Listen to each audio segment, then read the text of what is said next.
My mind is set, my grind is set, my heart on ice cold. I'm only here to even a score. Whoa. My mind is set, my grind is set, my heart on ice cold. We down right now, but did it before. Whoa. See from here we going up. Made the call, I shown up. Now the game is sewn up. Say my name is blown up. We up, we up, we up, we up, we up, we up, we up, we up. See from here we going up. Made the call, I shown up. Now the game is sewn up. Say my name is blown up. We up, we up, we up, we up, we up, we up, we up, we up. Hello, everyone, and welcome to another episode of the Knighted Ones podcast. And this is episode number 5-1. And why is that important? Because after next week, we'll be starting a new season. It'll be season 2 of the Knighted Ones podcast. Thank you so much for going along this ride with us. Thank you to all of you that have done it with us and those that are jumping on the bandwagon. I know we can be funny at times, we can be boring at times, but mostly funny at times. And we appreciate you doing this with us. Remember, we do it for you. We are the only podcast that features a former UCF national champion, a former UCF radio host, an ESPN analyst and hoops player, an infamous/infamous rapper, our resident influencer and IG star, shooting the breeze, talking UCF sports. Remember to like and follow us on YouTube and check us out on the 70+ teams and conferences on the College Huddle. Hey, it's almost that time, folks. We're getting closer and closer. We've got the second scrimmage of the season that is done. So we've got some more feedback coming out of camp for that, which means we're also one scrimmage closer to the season. So we're almost there. This week, we're going to be talking a little more details. Last week, we promised you about some details about Jayvan Boggs. So we'll be talking about that this week. We'll do a defensive preview. We've got a projected depth chart for you. Some camp updates that we talked about, more preseason honors. Lee Hunter is expected to be a beast in our conference this year, number 1 DT. And we've got the AP Top 25 that's been released. We'll talk a little bit about the coaches poll. And we have some alumni that won some gold medals. Medals in the Olympics. So super excited about that. Unfortunately, full disclaimer, we had Terrence Plummer that was supposed to join us this week. Unfortunately, he's got a family situation that come up, but he will be joining us over the next couple of weeks to talk defense. He did participate in the second scrimmage. He watched the second scrimmage. So we do have some rumors coming out of camp, not necessarily from him, but just in general from that scrimmage and takeaways from people that were on the sidelines. So with that being said, let me go ahead and bring in the rest of the crew. First to the stage, as always, Nobra. Hey now. I love it. Okay, Nobra's going swimming. I think he's in the Olympics. Mood here. Give us a hair flip, Nobra. Oh no, it disappeared. You got to do it again. It disappeared in the black background there, so people didn't get the full feeling. There you go. All right, great. So what? I love the glasses. I think you should continue to do something interesting for us each time that you join. But we did miss you last week. Unfortunately, I had to produce, so the audience had to suffer. And we did have to. You'll be glad to know we did have to restart it because I screwed up the intro the first time. So that's why we have you on the show. Glad to be back. All right. Next to the stage, we're going to bring Alan Levin to the show. Alan, welcome to the show. Hey, what's going on? Hey, super excited. Let's get that hair flip. You didn't cut your hair any shorter this week, did you? No, just, it's shorter now. All right. As a reminder, once we get to 1,000 subscribers on our YouTube channel, Alan will be cutting his hair. And I think he thought that maybe we forgot that he made that promise, but I'm going to remind, and I'm going to start the show every single week until that happens. And we will videotape that so that you guys can see his flowing locks being, separated from his hair. So super excited to have you back. And last but not least, but always last, but very happy to have him back, Josh Lazar. Welcome back, Josh. Hey, everyone. No bars this week. Still taking care of my voice. But I will say, for doing Olympic stuff, I'm going to call foul on trying to take Jordan Child's bronze away. This is going to be a fun Trying? They did it. They didn't try. They're going to appeal to like the Supreme Court in Switzerland or something. It's going to be months, if not years, before this is decided. And honestly, it's really simple. Give the 3 women a bronze. One had some weird out of bounds that looked like it wasn't. You had that interesting situation that happened with the missed 1/10. The other Romanian athlete, she was devastated when you just give them all bronzes. They all deserve it. It was pretty much the same score. Just do it. That's easy. Just do it. Let's do it. All right. So we're calling it slap a Nike symbol on it and just do it. All right. It's the Nike bronze medal. That's what we're advocating here. Sponsored by the Home Depot. There you go. So first of all, I want to thank all of you for being here. Trey, unfortunately, guys, I know we haven't seen him as much lately, but he's doing a pretty serious job. He changed roles and now is in the operating room quite a bit. As many of you know, when he was going to college, he was going for a medical degree, and he's putting that to use. And in fact, he is right now in surgery. So he's not getting surgery. He's helping to provide surgery for others. So he gets a pass, but he does make it when his power works. So super excited to have you guys on. Alan, let's get it rolling a little bit with some great news about Jayvan Boggs. Give us a skinny on Jayvan Boggs. Yeah, so this actually happened last week on our pod, like live during the pod, and we alluded that we'd get to it this week. But UCF, depending on the outlet that you look at, got their highest rated recruit of the 2025 class. And I guess, as Roger alluded to last week, the highest ever rated recruit in school history, at least according to Rivals. But overall, Jayvan Boggs is a 4-star wide receiver. He's actually the 4th wide receiver of the class. So for the second class in a row, Malzahn is going wide receiver heavy. He's the 20th commitment of the 25 class. 6 foot, 200-pound guy, plays out of Cocoa High, which would make him teammates with one of our first commits of the class, offensive lineman Jaquez Joyner. So that Cocoa pipeline, we're building it. It's getting better. And to my own horn a little bit, but I heard a rumor in late 2023 that Boggs was eventually going to flip to UCF, and it took almost a year, but it happened. So he was originally committed to Ohio State. Then he decommitted and flipped to Missouri. And then obviously last week he decommitted and decided to stay home and go to UCF. So he's been a stud there at Cocoa High. Last year he had just about 1,500 yards with 24 touchdowns. Was all county. Was on a bunch of different postseason award lists for his 2023 season efforts. So this is a really, really big pickup. Like once again, I'll say according to the depending on the outlet that you go to, he's actually ranked as the number 13 player in the entire state of Florida by Rivals. If you use 247 composite like myself, he'd be 211 nationally and the number 33 player in Florida. Hold on, Alan. I love how you had to put it in there like myself, because I get excited about this stuff, and I'm like, hey, we've got the number 67 recruit in the country, and I come on here and Alan's like, wah, wah, wah. But 247 says. I was just about to say, though, either way, it's a very big pickup. Obviously, still one of the highest rated recruits we've ever had.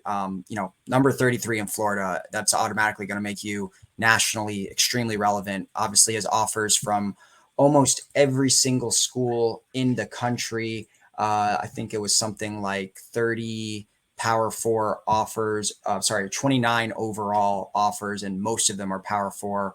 A lot of SEC offers, a lot of Big Ten offers. So this is a big pickup for our class, and it's just continuing to build, this recent wide receiver, room that we're trying to build for the future with, a bunch of guys, leaving, like Kobe's gonna be leaving soon. X will be leaving soon. So when you talk about, the last two classes, this will make now 7 wide receivers between the 24 and 25 class. So we're really building it. And this is just a massive recruit. And that's not to mention the 26 class. And that's not to mention 26 class, where we do have another wide receiver in that class.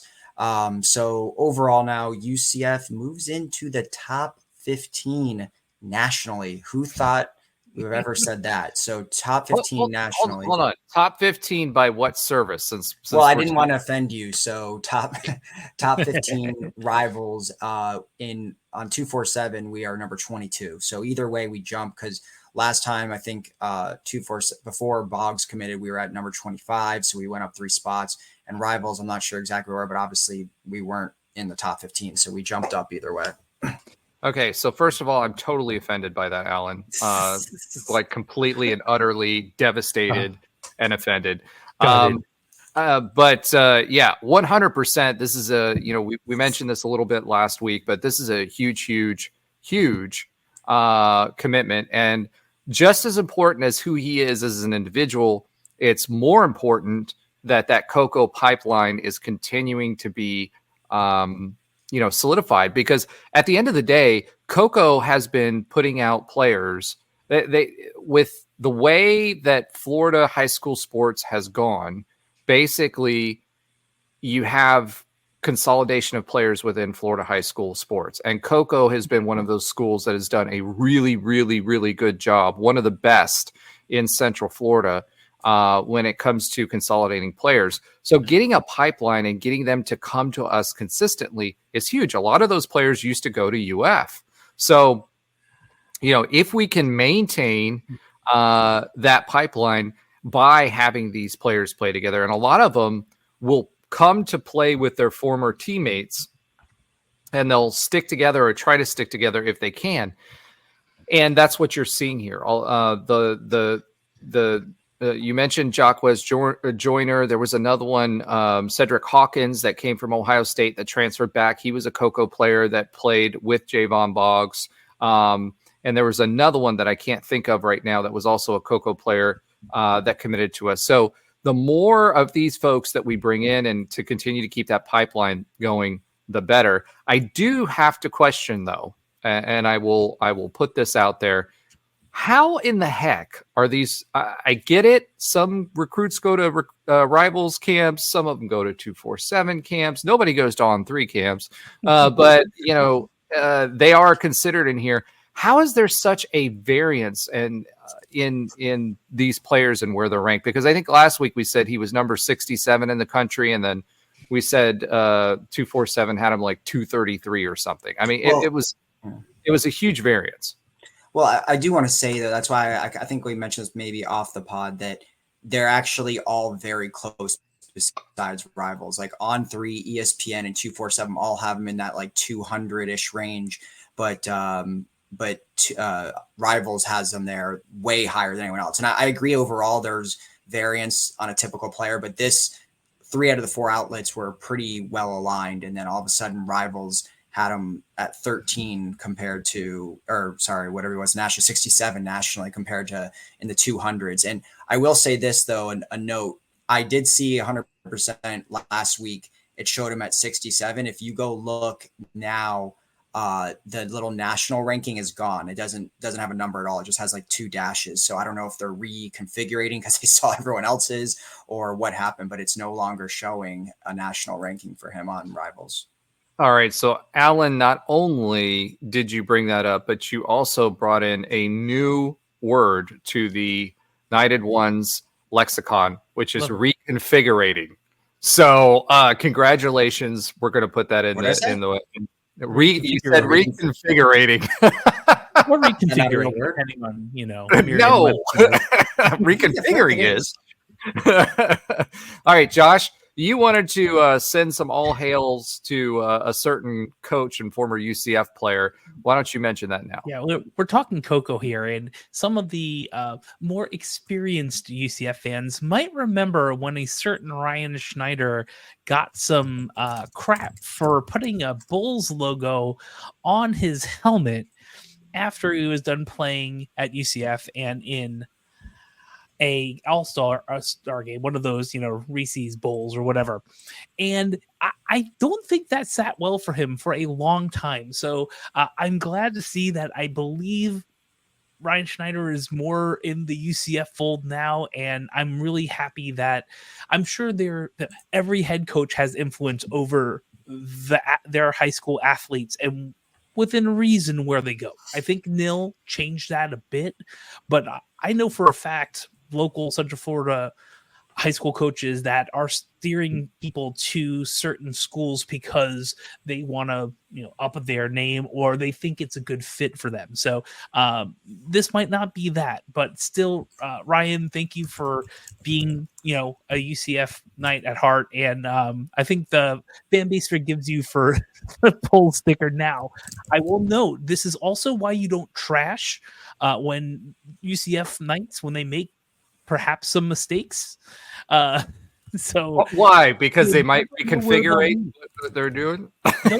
Hey, Josh, you said you forgive mistakes. I knew that was where that was going. But to your point about Ryan Schneider, one thing that Gus has done a really good job of, and I'll just point this out, and I know we're not going to talk about recruiting this whole time. We've had enough of that in the off season, right? But something that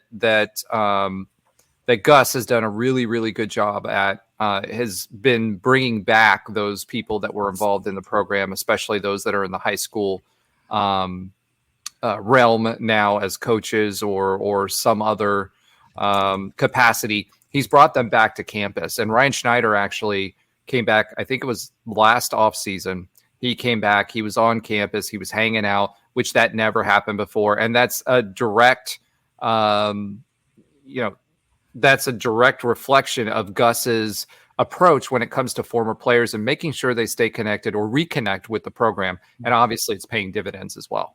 Yeah, he did. I think he did that a ton at Auburn too. I think that was a really big thing with him at Auburn, if I remember correctly. So but it's the right thing to do. You've given your time, your blood, your sweat, your tears, your, years of your time.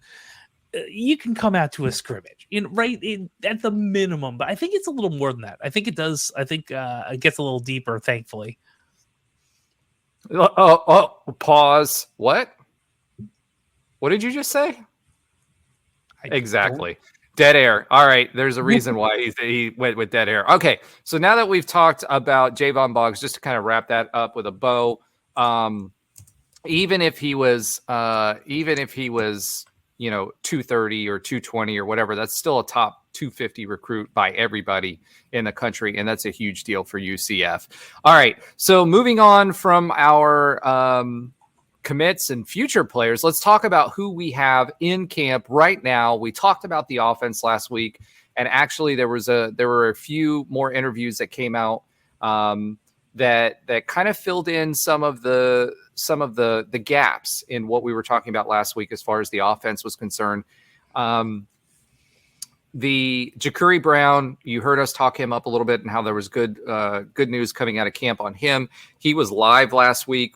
This week, our OC basically went through a laundry list of different topics, and one of them was that Ja'Cory Brown was in his element when he was live. So there is something to be said for KJ. There's something to be said for Ja'Cory, that it's just different when you aren't tagged for the first time, because it's really a one-hand touch and they're quote unquote down. So you don't really get the full impact of their impact on the field. And the coaches liked what they saw with Ja'Cory Brown last week. Also, just kind of wanted to point out, one of the things we were talking about last week was the tight ends and how they were going to be used. Evan Morris, I guess, is making a name for himself as a pass catching tight end. And it was mentioned this week in that same interview that the plan is for sure to use the tight ends more in a pass catching capacity. So I expected that this year, and it looks like that is going to be the case. So our focus this week is defense. Obviously, there's going to be more stuff coming out offensively, but defense this week. So this is what we expect our projected depth chart to be, and then we'll give a little bit of feedback of what we've heard coming out of camp as far as that is concerned. So, Alan, Do you want to walk us through the projected depth chart, or I'm trying to save your voice a little bit here, Josh, because I know you said your voice is. I'll walk you through it. I'm trying, but I appreciate it. Alan, why don't you take it away? Yeah. So, last week we went over the offensive depth chart. Today we're getting into the defense.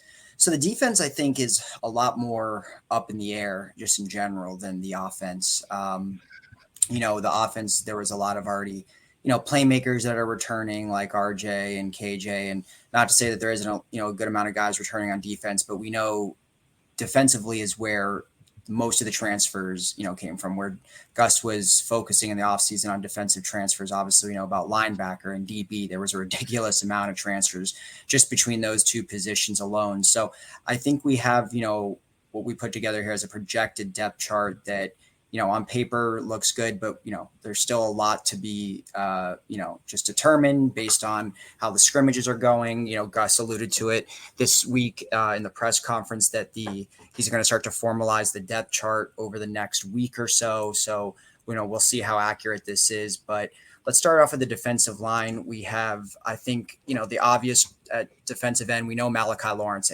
after a breakout season like he had last year, he's going to be back and, most likely UCF's primary pass rusher. Obviously had a really good season last year, broke out, was second on the team in tackles for loss, second on the team in sacks, or third on the team in sacks. So he comes there to anchor the defensive, ends. Then the defensive end, the second spot on the other side of Lawrence, is going to be interesting. I think the favorite is obviously Najala Kelly, the defensive end transfer from Miami. He spent a lot of time on the bench last year because he was injured and, didn't really recover, but, apparently he's fully healthy, but we don't really know what to expect from him. We know the talent is there and he's the favorite, but there's going to be two guys behind him that I think compete for that spot. And if they're not, the starter, then they're likely going to be the two primary backups, which is Kevin Call and Dalen Dotson. Call, was one of, a recruit from the 2023 class that we've all been kind of waiting for him to kind of break out. He had a lot of hype around him. I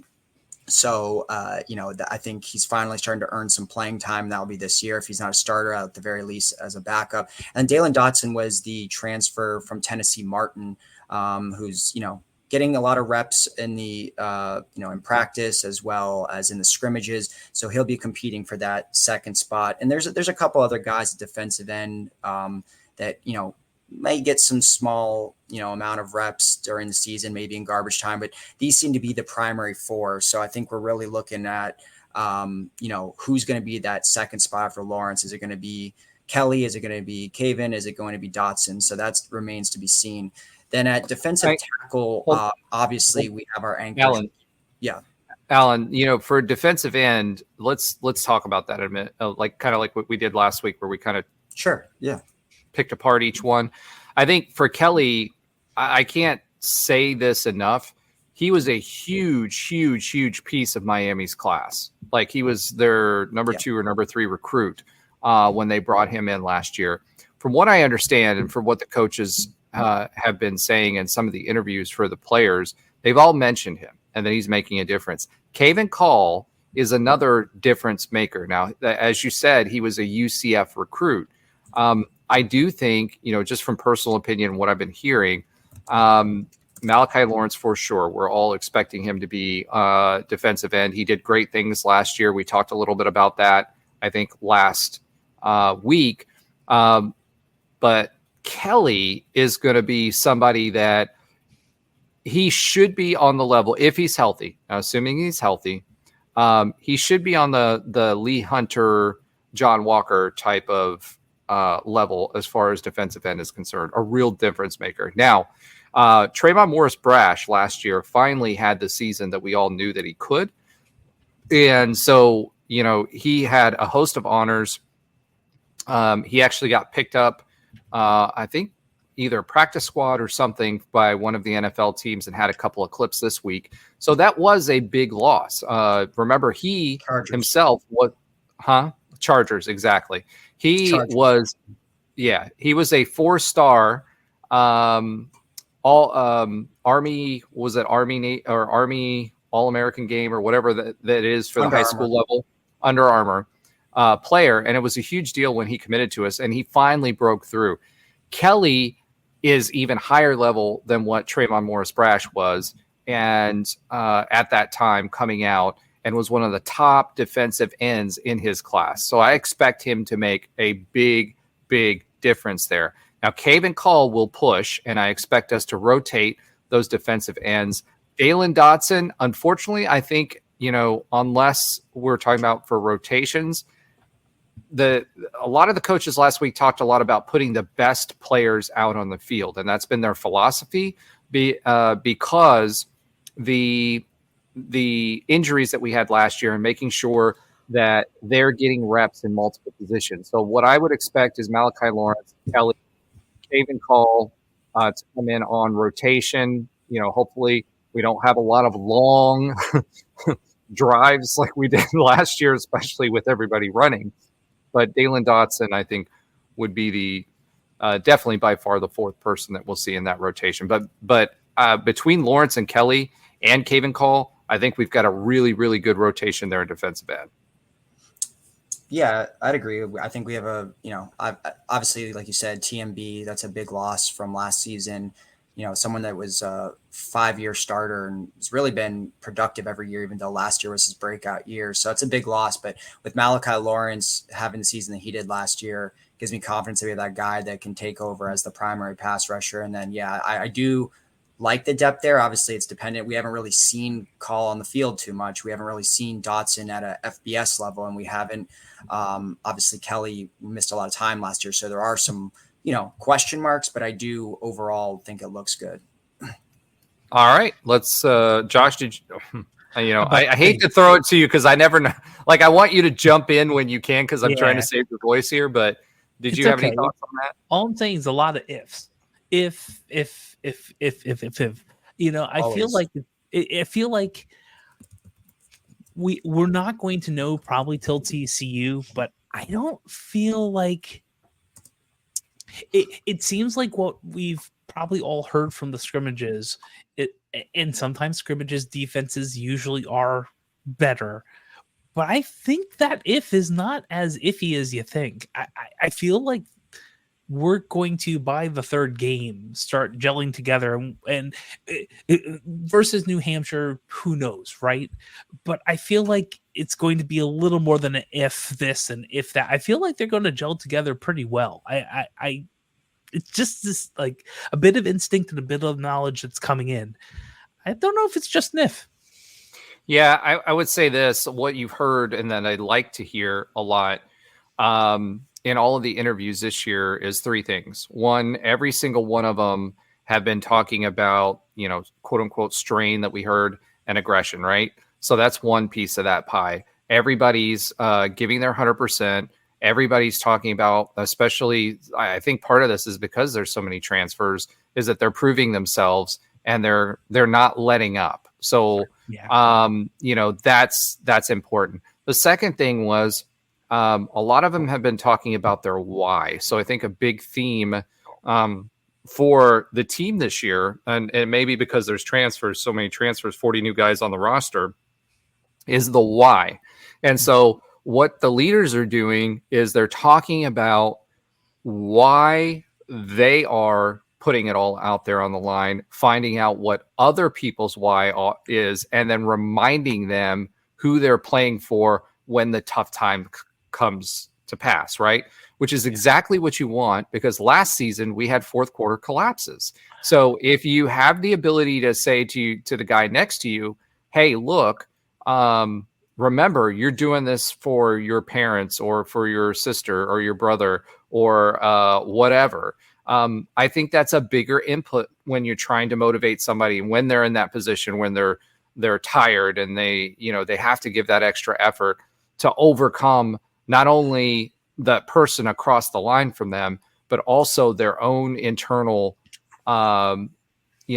difficulties that they're experiencing at that part of the game. Because I could tell you, I played fourth quarter, that intensity level, unless it's a super tight game, or even if it's a tight game, you just can't, you just can't go there. And then the last thing was, I've heard from a lot of people is the intensity of the practices. It reminds me a lot of what you used to hear about George O'Leary.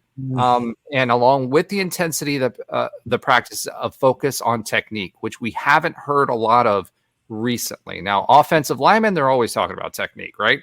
Hand placement, leverage, all of that fun stuff. But you've heard a lot about that. And, there's a few other things that we'll sprinkle in here when we get to some of the other positions. But just those three things, I think, are the difference makers and what makes this team better or potentially better than what past teams were. Yeah, those details are big. And I think those details probably lost us 2 or 3 games easily last season on top of the why. Like, knowing your why is a big deal on sorry. This is what happens. This is what happens when Roger pops up Nobra in like swim goggles and you're listening to this in your car or at your desk and you're wondering why I'm laughing. Hey, they match your shirt. That's all I'm going to say. Hey, listen. The shirt has a purpose, but maybe we'll talk about it later. So those details are important. I think that's why Ted Roof is there. Like, I think Ted Roof is trying there to get back to basics and do the minute details that add up over time. And I think it's working. Well, proof is in the pudding, but it sounds like it's working.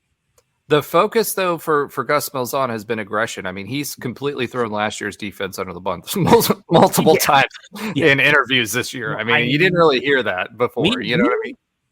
We all watched that. I mean, minus the. Oh, I know, but for a head coach, especially someone like Gus Malzahn, who's not known for that, to just completely throw last year's defense, especially the rush defense. But we all saw it. I mean, I know it's not something he usually does, but we're not blind, but he's focused on the future and he's focused on the defense and the aggression and the details. And I think we as a fan base like what we're hearing. I do. I think most of you do. Proof is in the pudding. Yeah, absolutely. Yeah, I agree. I mean, it's great to hear the intensity is up. And yeah, I mean, we've talked about this pretty much all of Gus's quotes for the last 6 months have been a complete 180 from his typical press conferences. So yeah, I think we can all see it and hopefully the results start to show, or as you said, the proof is in the pudding. So hey, listen, I love pissed off Gus. Yeah. Let's get some more pissed off Gus every week. Yeah. Pissed off for the right reasons. It both is fair. Alan? So, to continue along the defensive line. So at tackle, we know that's where arguably the most stacked position on the entire team. We literally brought back every single piece from last year. And it's obviously going to be anchored by Ricky Barber and Lee Hunter. We know Lee Hunter is, a guy that was all conference honorable mention last year. He's already been named to 3 preseason award watch lists this year. He was second on the team in tackles for loss, had an absolute beast of a year. So he's back. And, I think he's going to put himself on the NFL radar this year. And remember, he's only a redshirt junior. So in theory, he could come back, but I think he's going to have a great year. Then he gone, bro. He's gone. Yeah, most likely. Gone. And then he'll be flanked by, Ricky Barber, who had some injuries last year. He's going to have to come back and kind of prove himself. He's had a solid run at UCF, but, there was a lot of hype around him as a freshman All-American at Western Kentucky. So he's coming back. He had a solid year, but missed, I think, 4 games due to various injuries. So then behind them, we have John Walker, who could very well flip Ricky Barber. Hold on. Let's pause there for a second. Okay. So nobody is taking anything away from Ricky Barber because when he was in, he was a menace, right? However, you've got John Walker, who was our previous highest ever recruit.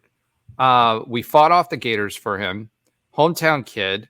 That was a huge storyline a couple of recruiting cycles ago. And you're saying that he may be, and we talked about him all last season too, that he may be DT2.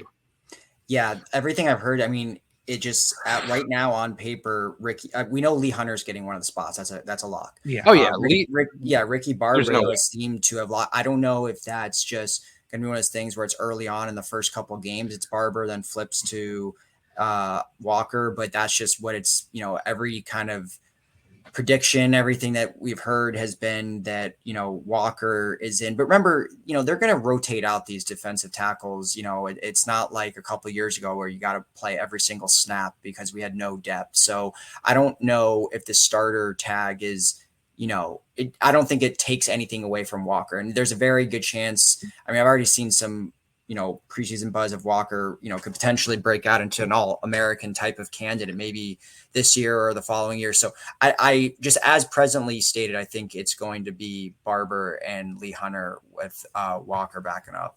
I can tell you Walker is another one that's expected to potentially go to the NFL after this season. So if he's starting number 2 in the second, quote unquote, second string, I don't know about that. Would he go after his true sophomore season? That's pretty rare to go after 2 years. I mean, he would have to really have a great year. He's not on like NFL Raiders at all right now. Well, that's true.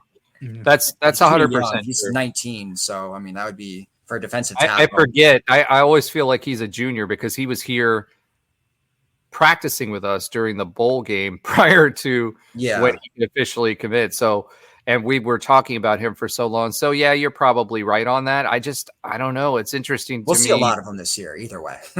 It's just interesting to me that as good as Ricky Barber was, that John Walker would be the one that would be in second string. I don't know. It just feels wrong to me. I agree. I see where you're coming from.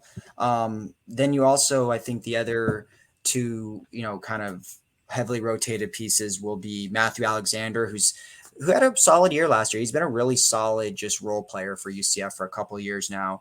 And then you have Andrew Rumpf, who's part of that 23 class, really had not made any sort of noise until recently. You've been hearing his name pop up in a lot of interviews. The defensive coordinators have talked about him. All the defensive assistants have kind of talked how his work ethic, how he's really taken a leap. And I think, he's going to go from someone that hasn't played at all at UCF to being one of the primary reserve defensive tackles. So when you talk about just the trio of Walker, Lee, and Barber, and then you got guys like Matthew Alexander and Rumpf to back him up, and there's even some early buzz for someone like Marcus Downs, who was part of this most recent class that got on campus. And I don't know how much he'll play as a freshman, but he's already getting a lot of buzz too. So UCF is really deep at the defensive tackle position.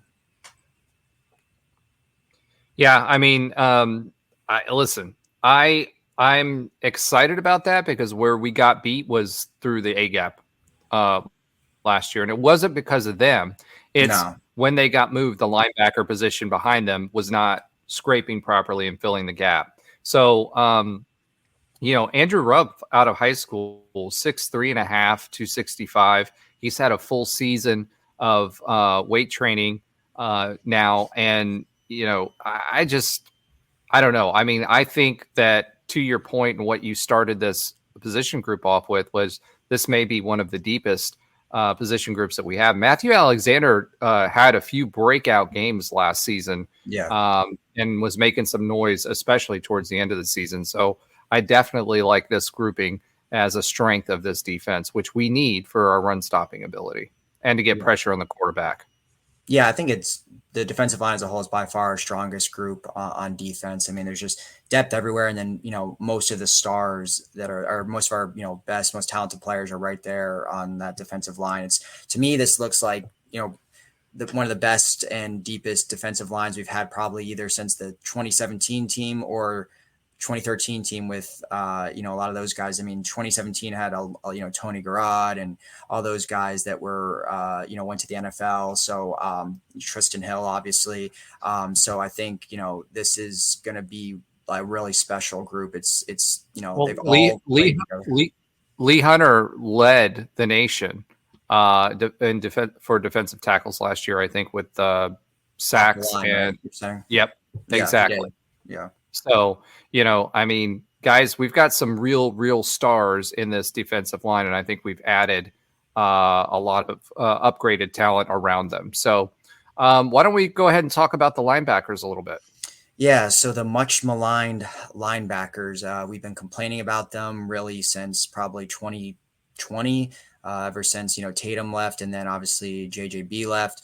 It's been pretty bad outside of Jason Johnson. It's Wow. been- Don't sugarcoat it, Alan. I'm not going to sugarcoat it. We know that's been a position of weakness. I mean, that's how many years in a row have we been talking about the linebackers being the weakest position group? Everyone knows it. I mean, it's not a secret, but Gus knows it and clearly brought in 4 linebacker transfers in the offseason. So, I mean, if we hit on 50% of them, we're going to be way better than we've been in the last couple of years. But it's looking good. Obviously, we know Ethan Barr is going to be there, right? As the middle linebacker. Already was named to as one of the team captains. He's a guy that spent 4 years in the SEC at Vanderbilt, had some really strong seasons there, very experienced. A guy that got considerable buzz for us throughout the spring, as well as in these, couple scrimmages and things like that. So I think he kind of anchors that, position kind of as the captain of the defense, if you will, as the MLB.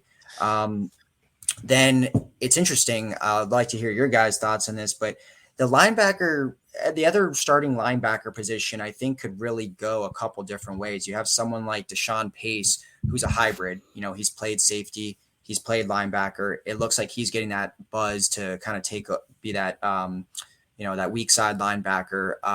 Or it could be someone like Ladarius Tennyson. It's hard to know. Gus has talked about Pace being an NFL guy. He said that multiple times. He's talked about how good Tennyson has been.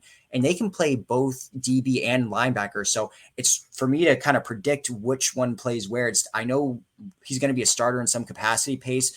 I'm leaning towards linebacker because that's how he finished his career off at Cincinnati last year.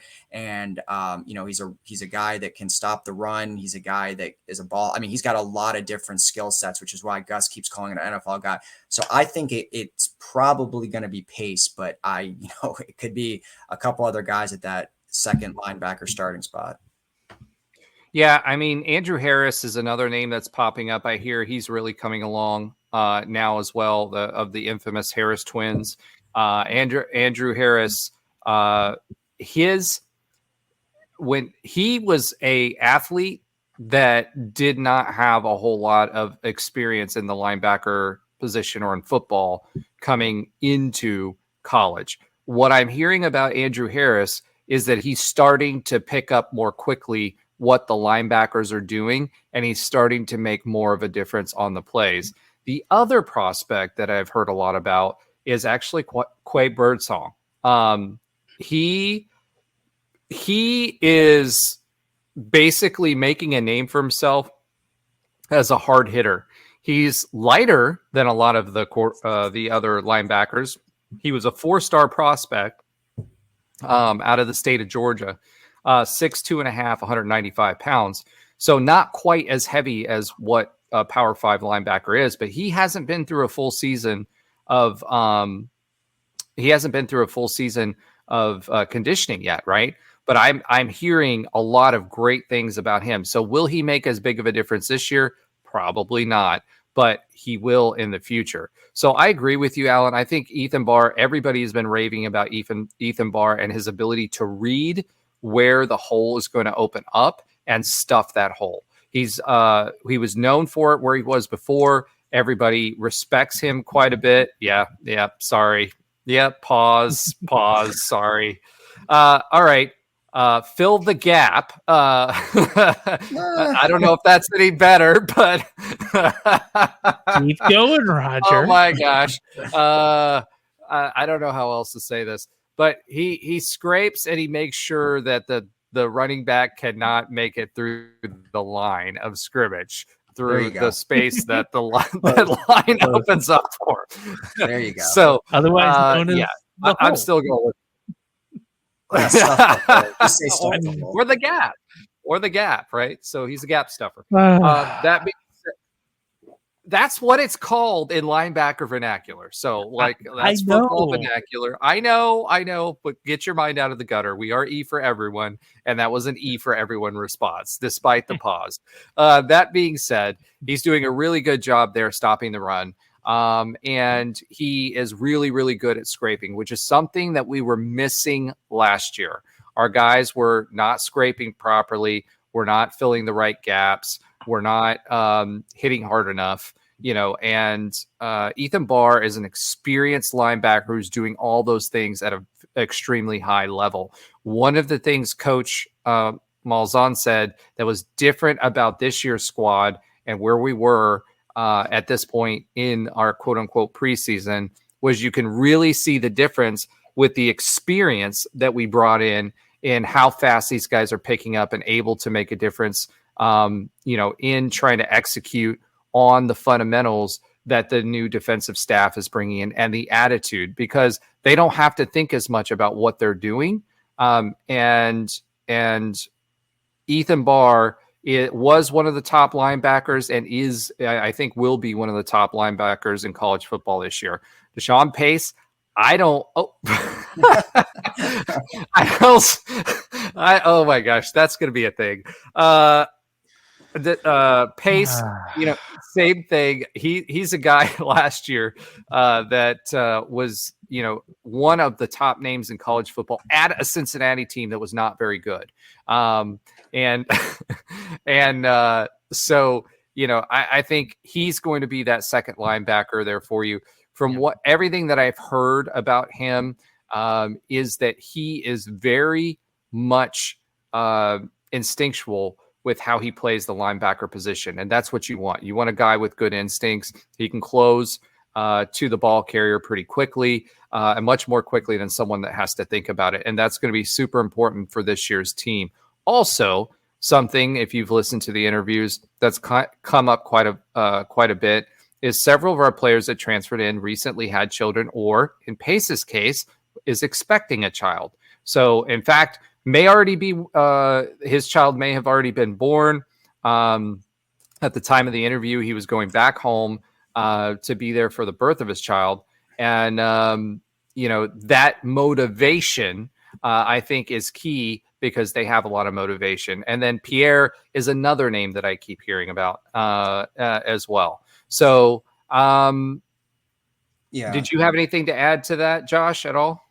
Yeah, I think I believe Pace and Barr are it. I think at least New Hampshire first series, that's what I'm guessing. I agree with Birdsong. I agree with Tennyson.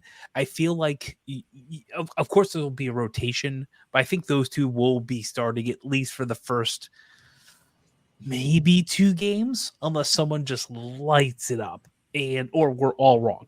But I feel like that really is the core. And we've probably heard from the same areas with other, like Harris and others, kind of building up. So I agree. I agree with your note of children being a driver, because if you have the support to do, quote, your job, and at this point, a lot of them are getting paid, it's their job, and play school, I guess, a little bit.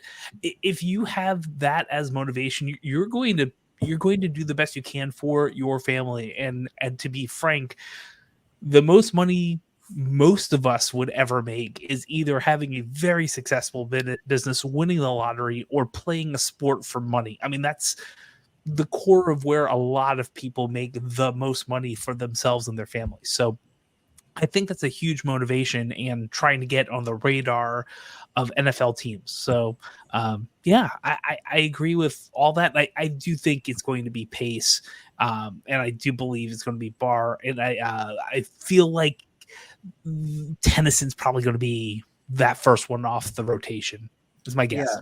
So, I mean, I think we all agree that Ethan Barr and Pace, and just to give some context on Pace, he obviously is primarily paid linebacker. So the only reason I was questioning is because he did actually play a good amount of DB in addition to linebacker while at Cincy. And he was, remember, a big part of that Cincinnati team that made it to the college football playoff. But last year, this is a guy that, I mean, just to show his, like, how he can kind of do it all. He had 80 tackles. He had 11 tackles for loss, 1.5 sacks, an interception, a forced fumble, and a fumble recovery. So he was really all over the field, and 6 pass breakups as well. So he can really do it all, whether it's at the linebacker or, kind of somewhere in the secondary. But I think those are going to be the primary two. And then, we didn't really talk too much about the second string. I mean, Roger, Josh, you both mentioned Josiah Pierre, who I think will be someone that gets a lot of playing time. But Ziri Alexander is getting a lot of buzz too. He had a really good year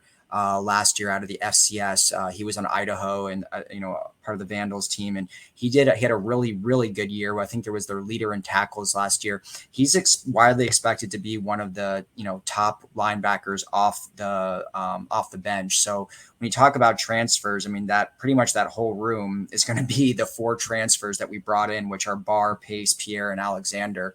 I know Troy Ford, Birdsong, even someone like Andrew Harris, they all are probably going to have a role, but I don't think they're going to be within the top 4. It does look like it's going to be all those transfers. And when you, other than Alexander, 3 out of those transfers are 5th-year seniors. So them beating out a freshman or a redshirt freshman is completely understandable.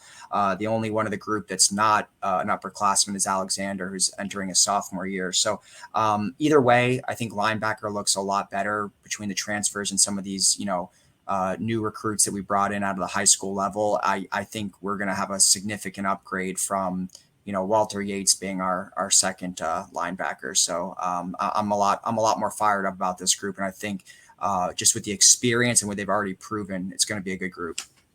Now into the future. I think that's the point that you made there too, is the team, the entire team, when people asked which position group or which players were standing out, a lot of them talked about the linebackers, which is something that, to your point, we have not had. And Walter Yates actually was pretty good at what he did. No hates on Yates. I'm just saying. Yeah. No. I'm just saying. Like he had some good pop. He just didn't have the size. But what you've got in these linebackers that we have, whether you're talking about the youth movement or whether you're talking about the players that are going to get most of the snaps this year, they're all experienced and very large, big frame guys, or as Ben said last week, thick. So, Josh, did you have something to add? No, I'm good. Let's. Okay, I thought you were raising your hand. I was like, okay, since you're a professor, I wanted to honor the time-honored tradition of calling your name. You good? Let's get the cornerbacks. All right, cornerbacks it is, and I am president. Oh, go ahead. All right. So secondary is interesting. We know that group had a lot of turnover. 8 new transfers came in this offseason alone to go along with the 4 DBs that we added in the recruiting class. We're talking about 12 new DBs on the team.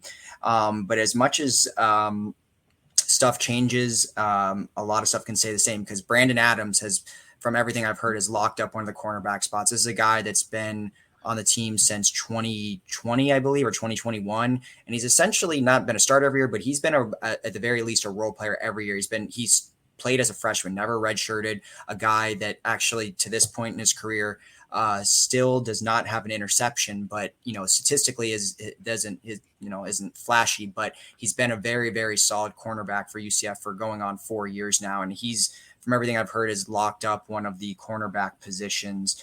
Then the other one who's getting a lot of buzz is Antoine Jackson. He was a transfer from ECU.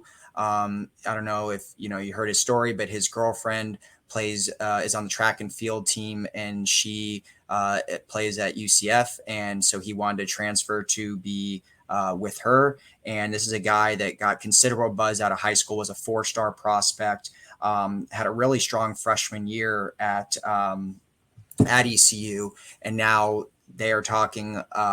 They're already saying he's one of the fastest players on the team, and it's looking like he's going to be that other kind of starting cornerback along with Brandon Adams.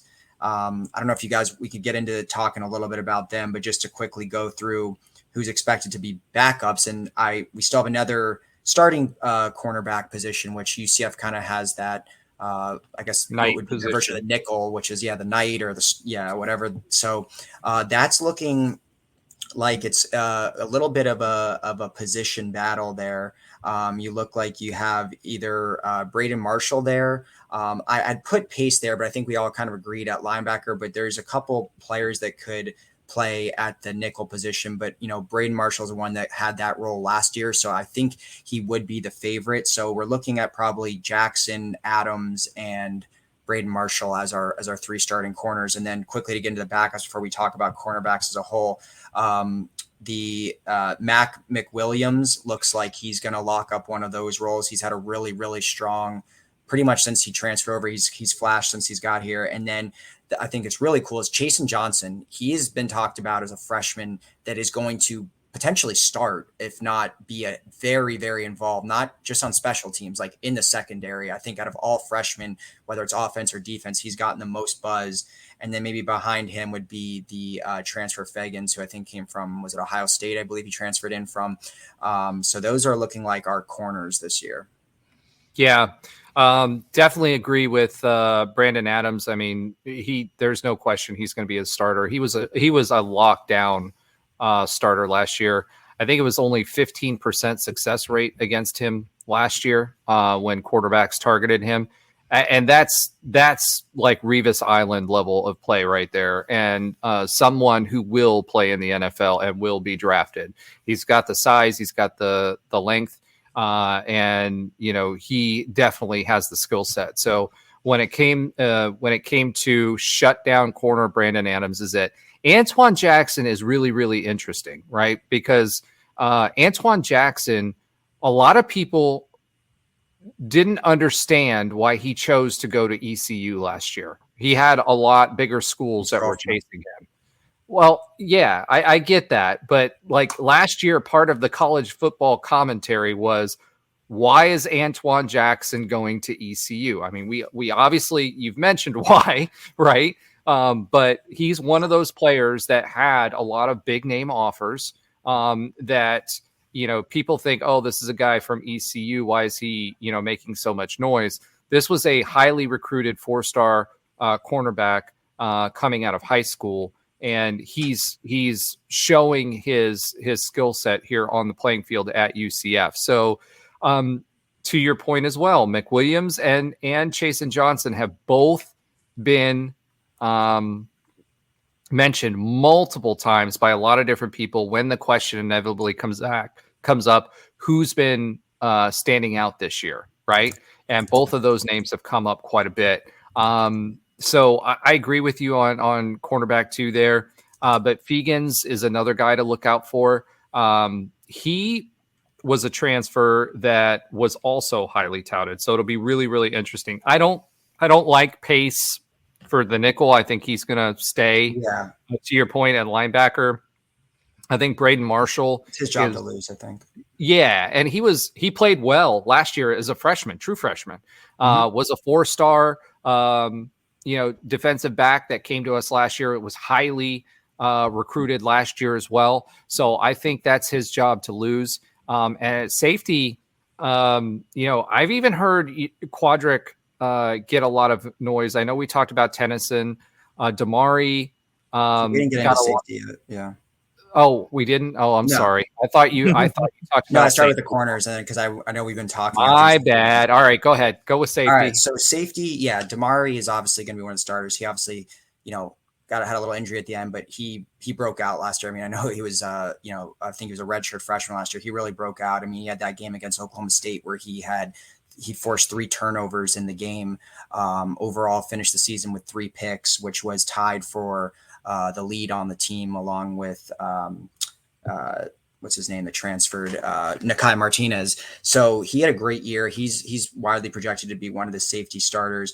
Then I think, Tennyson Gus has really talked up Tennyson. I think he was one of the first transfers of the class. He's talked him up pretty much all offseason. I think he's going to get one of those roles. And then I think the other one that's going to be competing for one of probably the free safeties spot is Quad Bullard. Another guy very similar to me to Brandon Adams. He's been on the team for 4 years, a little bit unheralded, but a guy that has been solid. He's been a starter essentially every year, other than he hit the injury bug. I think it was last year. Where he had some pretty bad injuries, so he didn't get to play a lot. But he's a guy that's already gotten buzz to basically regain his starting position that he pretty much had during the entire Heupel era, and as a Heupel recruit. Someone that's been really, really solid, has one career pick, but overall has just been really good at that safety spot. And then the backup safeties look like it's going to be mostly transfers. Sheldon Arnold, who is a late pickup in our transfer class, Then Byron Threats, who was actually, I think, the first pickup in the transfer class, another Cincinnati guy that came over with Deshaun Pace and Miles Montgomery. So he's gotten some good buzz. So I think he can lock down one of the backup safety positions. And the other one is William Wells, who's another, actually hypo recruit that's been on the team for a long time. And it's just been nothing short of solid. Just a guy that's played, mostly in a backup role, but doesn't mess up and he gets the job done. So those are looking like the 5 safeties. There may be some other guys in play like Christian Peterson, who's a freshman that's also received a lot of buzz. Jalen Hayward, I think they may play a little bit more on special teams, but they could probably be used a little bit as backups as well. Yeah, interesting on Byron Threats, right? Because he was another much heralded player from that Cincinnati team that was getting noise nationally as well when he played for Cincinnati, and really hard hitting safety. So, Quadric, with all of the transfers that were coming in, it was going to be interesting to me to see how he fit into the puzzle, but he seems like he's stepped up his game this year again. So he's definitely in the mix there. Sheldon Arnold, he is an interesting guy too, because he was another one of those guys that moved up a level, right? And last year though, Byron Threats, I don't know if he doesn't push one of those safety spots for himself. And if he doesn't, it surprises me. Last year he had 57 tackles, 2 interceptions, 6 pass breakups. So he was a very, very productive safety last year, especially when it came to turnovers, and was very well known. William Wells is another name. This is, for me, for safety, this is an interesting mix of players, because I think all of them could be a starter on a team, especially on last year's team. And it'll be really interesting to see what happens with Threats this year. But I feel really, really good about the safety position. I feel really, really good about the quarterback position. I feel really, really good about the linebacker position, the DT position, the defensive end position. What is happening, folks? I think we have ourselves a defense.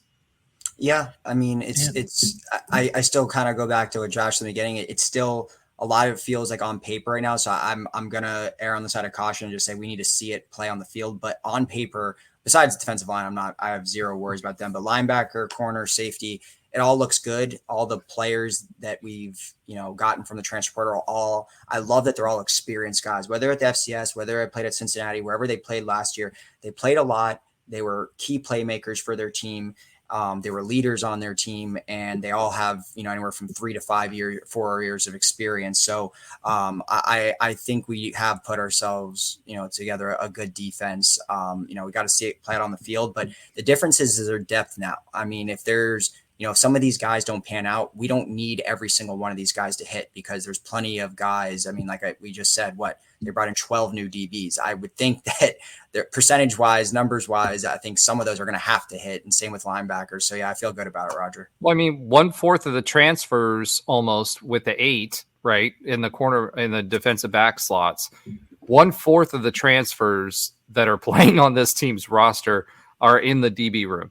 And we went heavy with the linebackers too. So, I 100% agree with you that I feel really, really good about our defensive back room. One thing I'll note that's coming out of camp, both in interviews and other things that I've heard, is that the offensive players are saying this year's defense is way better than what last year's defense was. So it's not just, on paper, but also the players themselves. And offense, we had much more continuity as far as, there were a few star players that left. Obviously, Gerard Baker went to the NFL, etc. We had a lot more continuity, and they are really impressed with what the defense is doing. And I think a lot of that too is it's not as vanilla, right? We're able to, when you have guys, to your point about experience, one of the things you can do is you can make your defense more complicated. You can disguise blitzes. You can do things that weren't being done last year. Some of that I think was on the coaching. Some of that I think was on the players not being able to absorb it. But these guys, from everything that I've heard, is they're being a lot more creative. They're aggressive. They're picking up the schemes a lot more quickly. So they're being a much more effective defense. And guess what? They're playing against a top 10 or practicing against a top 10 offense. So that's run heavy. So they're going to see a lot of really, really good offense, throughout this, and a lot of really, really good players throughout this offseason to get them ready for conference play. And I just feel like the big difference this year is the depth. We had a lot of injuries last year, both offensively and defensively, that weren't really talked about because they don't talk about injuries during the season. Yeah. But there's been a lot of guys that were injured last year. So, moving on from that, let's talk a little bit about the projected position battles as they pertain to the defense. So, Alan? Yeah, so I mean, we talked about obviously a little bit about this, but at safety, I think Tennyson, Bullard, and Threats all have a chance. I think we both agree that all of us agree that Tennyson and Bullard are the favorites, but I think there's going to be a little, who's going to be the top spot between those three, primarily, Tennyson and Quad would be the big two there that we're going to see some battles there. Obviously, we brought in a lot of safeties, so there's going to be, there's only so many mouths to feed there. Then at cornerback, it's interesting. I think we have all, kind of anointed, Antoine Jackson as one of the starting corners, but everything I've seen is don't sleep on Mac McWilliams. It's funny. UCF put out a post the other day after Noah Lyles won the 100-meter about who would be on UCF's, 4x100 relay. And pretty much every player said Mac McWilliams. Apparently he's just a speedster guy, has, can, run with the best of them. One of the fastest guys on the team. And he's a guy that was a ball hawk, at his previous school in the FCS. So I think he could be a guy that really pushes Antoine Jackson for that other starting corner spot after Brandon Adams. Alan, he wasn't FCS, I believe. Didn't he come from UAB? Oh, you're right. I'm sorry. He did come from UAB. That's right. Yeah. I was getting confused, but everyone it's a good clip. I recommend it. It's on Instagram. They talk about who their 4x100 team would be. And like everyone said, obviously like Johnny Richardson, but a lot of people were saying Mac McWilliams. There was a couple other interesting names on there. So that was cool to see. I think the other spot, I think Kelly probably at this point is getting close to locking it up, but I don't think that spot is fully secured yet between him and Call or him and even Dotson. So that'll be interesting to see who grabs that. And then I said a linebacker. I think, I know we know Barr is going to be one of them. I think Pace is going to be the other one, but there's probably going to be that backup role is who's going to be the battle there, whether it's one of the younger guys like Troy Ford or an Andrew Harris. So that I think, the starting is pretty much locked up, but who's going to get those, rotation minutes is going to be between a lot of those young guys that we've had in the last, 24, 23, maybe even the 22 class that haven't seen a lot of playing time, but are on the cusp. So, but the big one I think is really going to come down to that corner and that starting safety after the first two guys. Yeah, it's really interesting for me. I'm just glad that we've got position battles for this caliber of player, right? I mean, again, the two transfers when you're talking about Threats and Pace, one of the things that I can't emphasize enough, these guys were talked about nationally 2 straight seasons, both of them, as two of the best at their position. And now you're talking about them having to battle others, for that position. That says a lot to me about what this defense is and the kind of depth and talent that we have on this defense. So, I hate to go homer, and we all do with the run up to the preseason. And, nobody has a bad highlight tape, except maybe there's a few GIFs or GIFs, depending on how you say it, that are out there of certain football players from the University of Florida running into each other or, other things like that. There's not a bad highlight tape out there. Gus has said all along, hey, we're not where we're going to be yet, but they feel really, really comfortable with what they have. And it's more about figuring out situationally. This past week, they were doing a lot of work situationally on who those players were in those particular situations and packages that they were going to put in there to make things happen. So I think that bodes well. And I also think it bodes well when we get into those, because I feel like this league's going to be run heavy again this year. And so having those long drives, ball control style defenses, having guys to rotate in and out of there to be able to handle that load and stay fresh and not have a big drop off when people come in and out, I think is going to bode well for us in those tight games and maybe make the difference versus what was happening last year. Yeah, no doubt about it. And that's kind of what we've been talking about since we've entered the Big 12 is you need that depth, especially, like a run heavy league when you're facing guys like Taj Brooks and Ollie Gordon and all these guys. That was our issue last year. We really couldn't. At linebacker, I think there's a stat, Jason Johnson and Walter Yates played every single snap of every single game. And I think on the D line too, we had multiple guys that never left a snap, like Malachi Lawrence and Lee Hunter, which is unheard of, especially like defensive tackle to be no rotation. So that's really what we've been preaching since day one of getting in is we have to have the depth to compete with the rest of the conference. And I think we're starting to see it materialize. I mean, awesome. we talked on this podcast that John Walker might not be starting. Like, just think, we already talked about, but just think of that concept as a UCF fan and how unimaginable that would be maybe even 5 years ago, 10 years ago. 3 years ago. It's true, but that's 3 years ago. I mean, seriously, when he was recruited, there was no way he was going to be second string to anyone. Yeah. And the reality is that I'm really hoping we get to the point where we have like, here are the two guys who are coming in on 3rd and 9, knowing it's going to be a pat. Like, I don't know if we're at that level of depth, but we could be. I think we are. I honestly do. And that's not just my black and gold glasses. Yeah. Now, that doesn't mean that there aren't other good teams that we're going to be facing, right? That just means the talent that we have on the roster, I feel really, really good about. There's some good offenses that we're going to be facing this year, some really good offenses. I mean, if you think about the running back battle, I mean, I think RJ Harvey was a little overshadowed last year and went a little under the radar simply because we had two of the best backs in the country. 1, 2, and 3, we had in the Big 12, which is crazy to say because it's the Big 12. But you think about that, a 1,400-yard back, right, that was as successful as what RJ Harvey was. And early on in the season, there were some slight murmurings about possibility of, dark horse Heisman and whatever. And he was outpaced by the two other best backs in the entire country. So that should tell you how good the team that we have is. And now you've got Penny Boone as well. And one of the things that was talked about this week was Miles Montgomery. Miles Montgomery was banged up last week. I told you guys last week and a week before to look out for Miles Montgomery. Apparently, he's been making the biggest noise out of everybody in the running back room besides RJ Harvey, obviously. But RJ also, one of the things that's come out is that they have been like keeping him out of a lot of rotations to keep the miles off of him. And Gus has done that before. He did that with Bowser. He did that with a few other people in the offseason.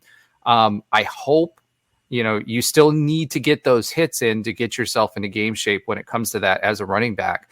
But Miles Montgomery is making a ton of noise and was specifically called out this week as the guy that was standing out in the running back room. And in the words of our offensive coordinator, earning time, earning snaps, earning plays. And, Penny Boone as well. He's adjusting. He's in shape physically. And he had 2 touchdowns. I think was it him who had 2 touchdown runs or was it Miles Montgomery? No, Penny Boone had 2 touchdown runs.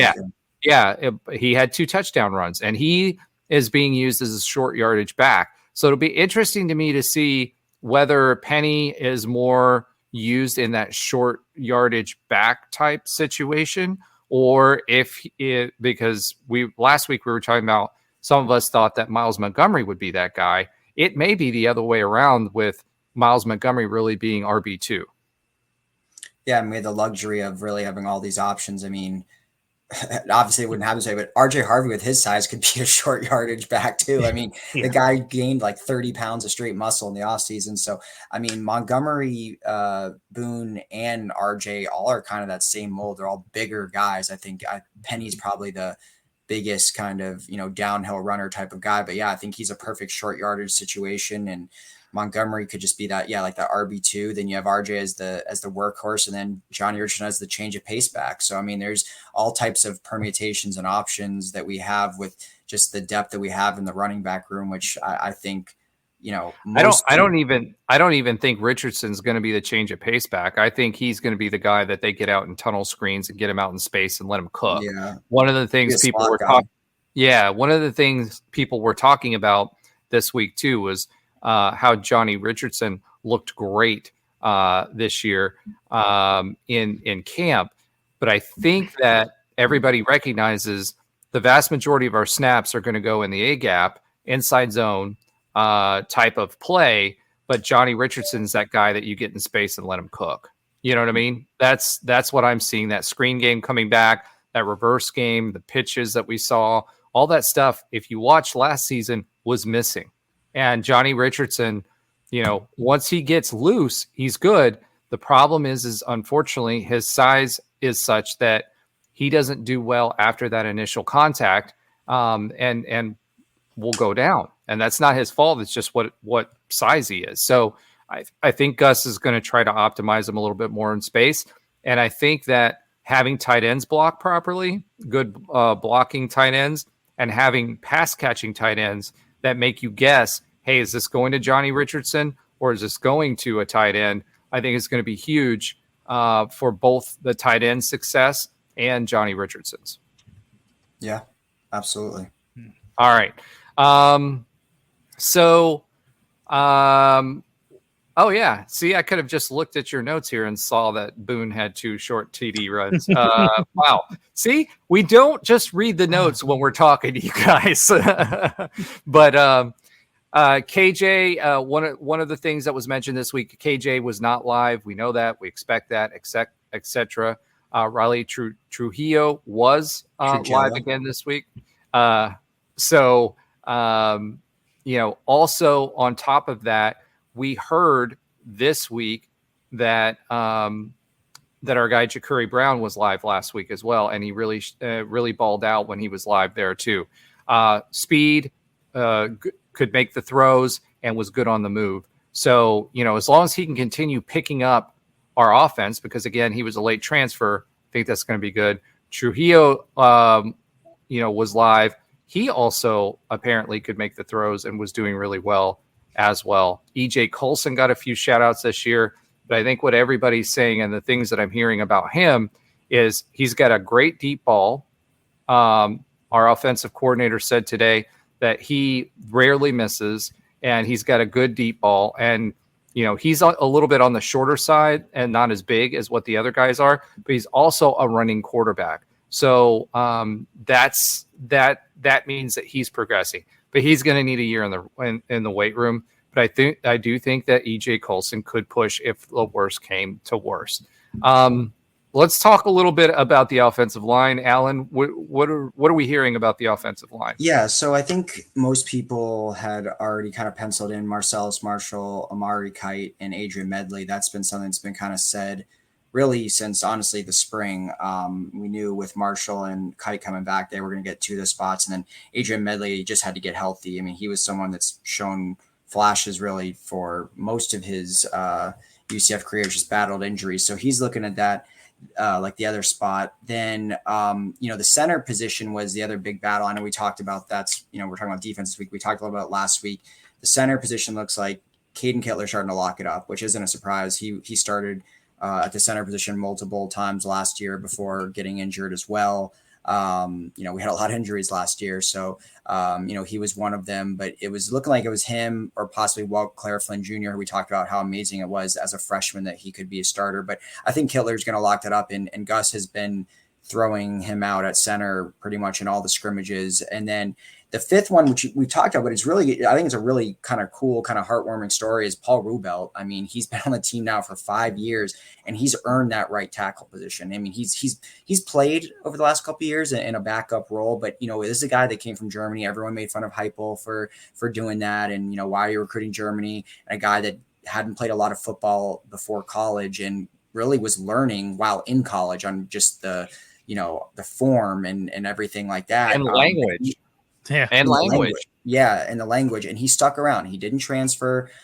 He stuck around, and it's looking like it's going to pay off. I mean, he's widely regarded as going to be the starting right tackle. So, there's some other people in the mix, but those 5 that I just mentioned is pretty much Gus has said, for the past 3 weeks, those have been the starters, whether it's at the scrimmages or just in general in practice. So, barring some sort of change last minute, it does look like Rubelt's going to get that other spot, and along with the other 4 that I think we pretty much expected since day one.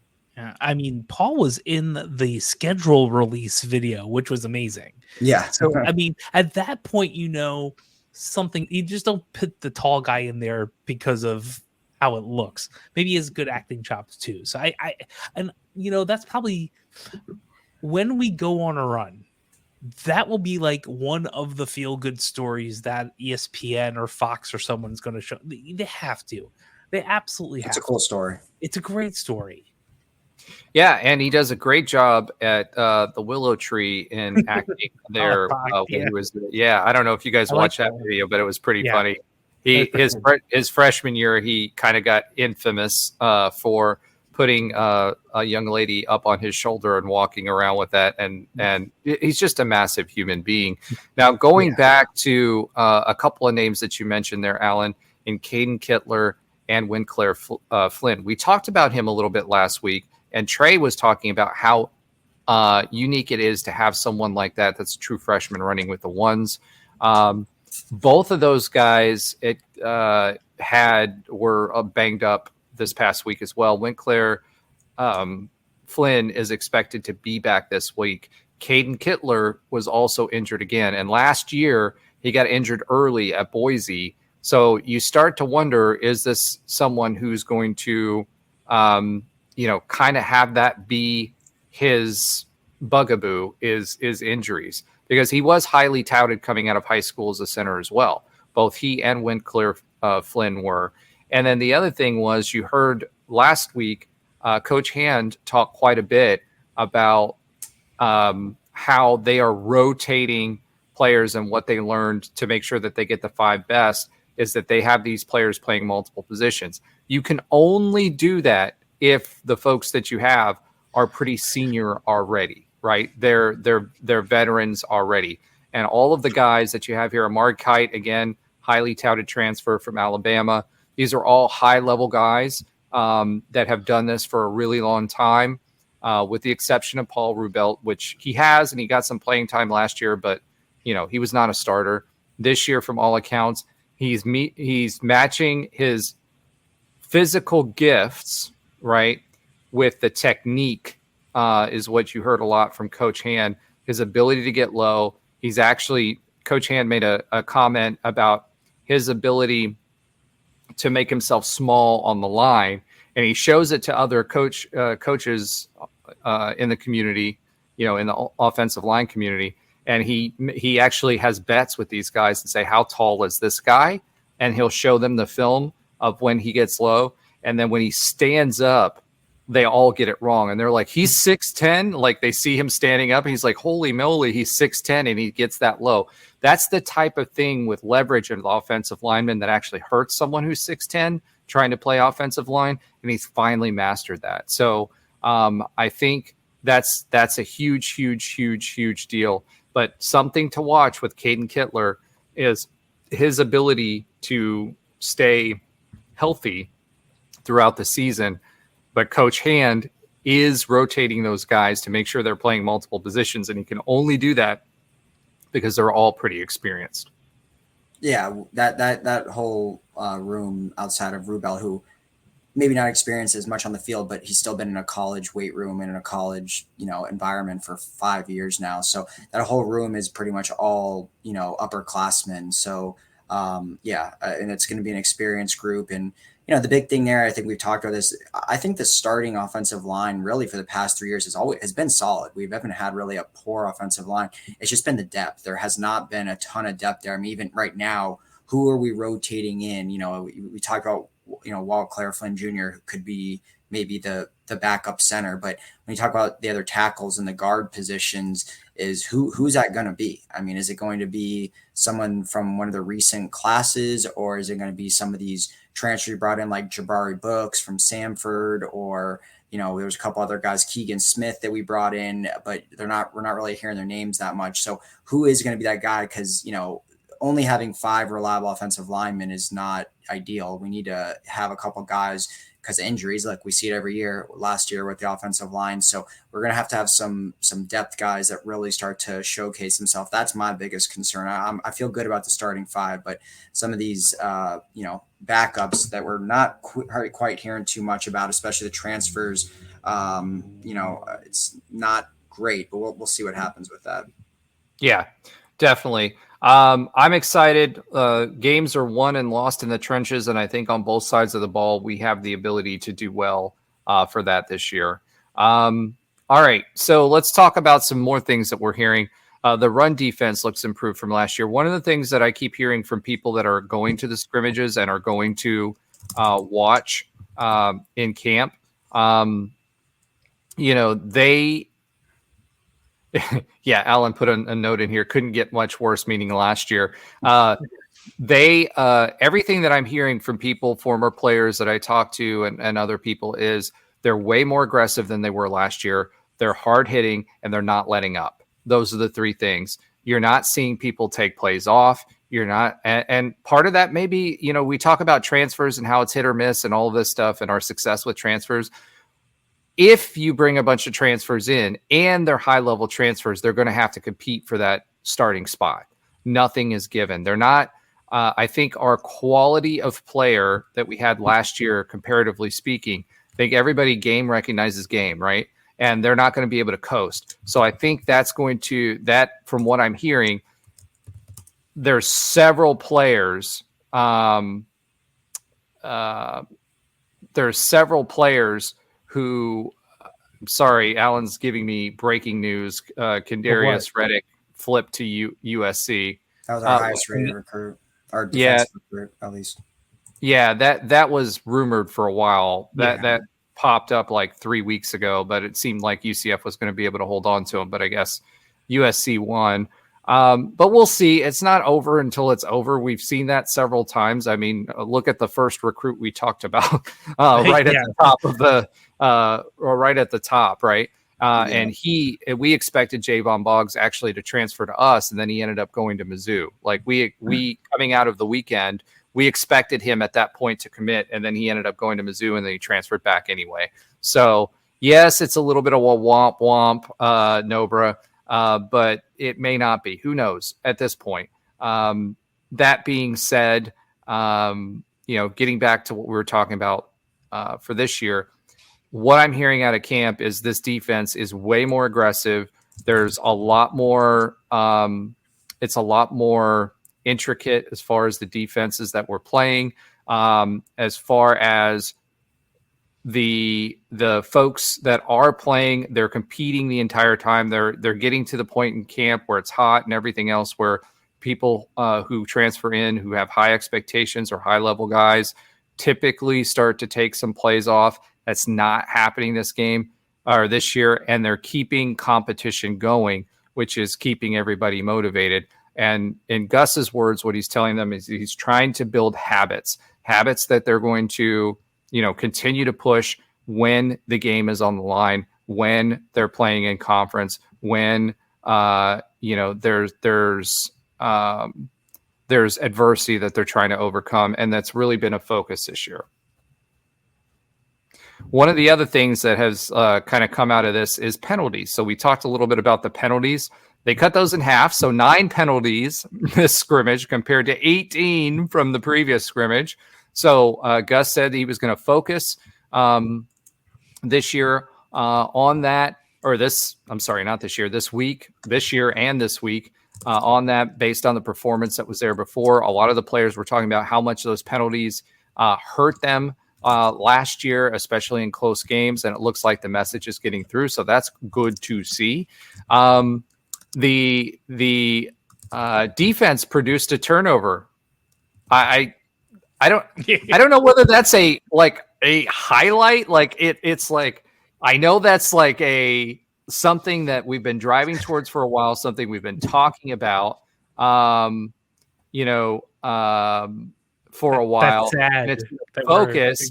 And, well, it's funny because they've been talking about it in the interview sessions and keep harping on the fact that they're not getting those turnovers. Now we get one. It's like, do I really want to say, hey, the defense got a turnover? You know what I mean? It's just, oh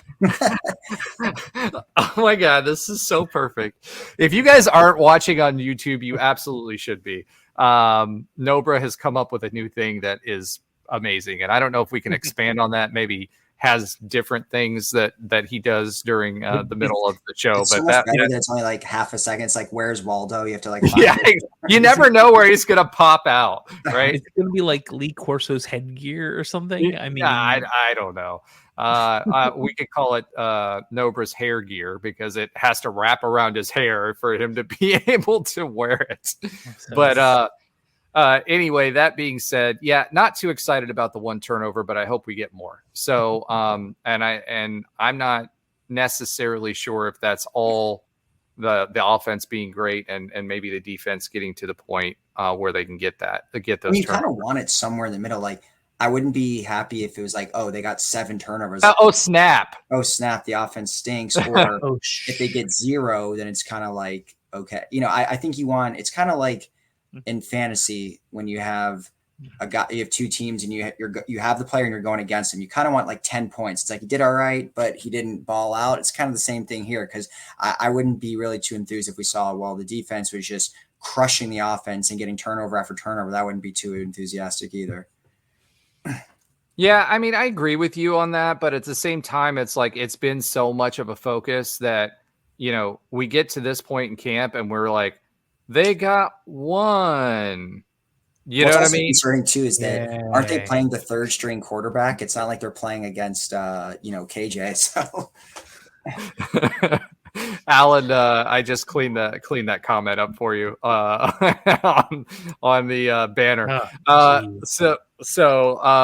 Yeah, I don't know, man. I'm not happy with just 1 turnover. I want to see I want to see more than that. If you got 123 snaps, I want to see more than 1. All right. Here's the Miles Montgomery update as well. Go ahead with that Miles Montgomery update, Alan. I think you already talked about it. I mean, you had said I know that was my point. I didn't realize that you had this in here. So like I got to it. I'm like, oh, we already talked about that. Yeah. So he was a little banged up, but obviously we know he's looked good. And and then we talked about Penny, getting those 2 short touchdown runs, adjusting to the playbook. So hey, all good things with the running back room overall. We're at the goofy part of the podcast right now. It's great. It's fun. Yeah. We're at the duty part of the podcast now. I said goofy. I know you did. All right. In other news, so moving away from camp, and real quick before we move on, I do want to say this. We will have Terrence Plummer at the show. He's actually moving. Something came up where he couldn't make it tonight. So he will be back, and we will have him give his insight as well as Trey's whenever we can get him out of surgery. People need to stop needing surgeries. I know the hospitals will be mad at me, but and it's his job. But at the same time, we will have both of them in the room to talk defense and what they're seeing from the sideline during camp.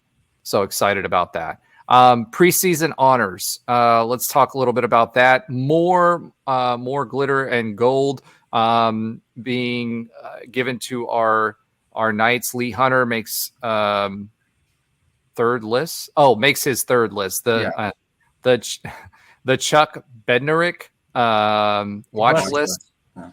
Huh? Watch list, yeah. The watch list. That's for Defensive Player of the Year. KJ has the Davey O'Brien watch list. Kobe the Blitnikoff for best wide receiver. So again, a lot of high expectations as you see these watch lists roll in for the players that we have as we kind of move along. Alan, what other news do we have in the college football world?